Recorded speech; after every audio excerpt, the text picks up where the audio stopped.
আপনি কি জানেন আমাদের শরীরে রক্তের অভাব মানে শুধু শরীর দুর্বলতা না, এটা হতে পারে গুরুতর অসুস্থতার শুরু।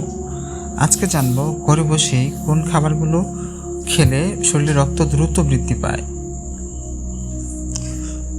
শরীরে রক্ত কমে গেলে আমরা সাধারণত ক্লান্তি, মাথা ঘোরা, ত্বকের ফ্যাকাশে ভাব, এমনকি শ্বাসকষ্ট অনুভব করি।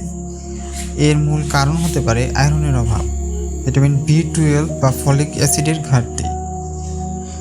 রক্ত বাড়াতে সবচেয়ে বেশি দরকার আয়রন, সাথে ভিটামিন B12 এবং ফলিক অ্যাসিড।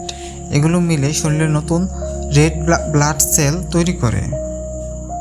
পালং শাক, বিটরুট, গাজর, কিশমিশ, লাল মাংস, ডাল এবং ডিম হলো আয়রনের ভালো উৎস।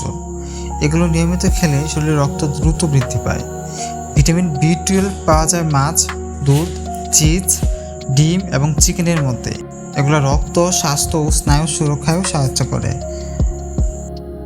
ফলিক অ্যাসিড সমৃদ্ধ খাবারের মধ্যে রয়েছে পেঁপে, কলা, কমলা, অ্যাভোক্যাডো এবং গ্রিন লিফি ভেজিটেবলস।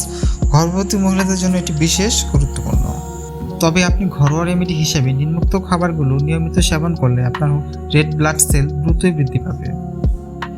যেমন B2 গাজরের জুস প্রতিদিন সকালে 1 গ্লাস, দুধের সাথে 3 থেকে 4টা খেজুর ভিজিয়ে খাওয়া, ডালে লেবুর রস মিশিয়ে খেলে আয়রন শোষিত বাড়ে, কিশমিশ রাতে ভিজিয়ে সকালে খাওয়া।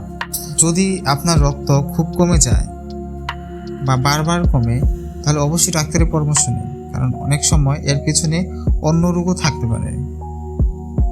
আজ থেকে শুরু করুন স্বাস্থ্যকর খাদ্যাভ্যাস আর থাকুন রক্তের ঘাটতি থেকে দূরে। ভিডিওটি ভালো লাগলে লাইক আর সাবস্ক্রাইব করতে ভুলবেন না। ধন্যবাদ।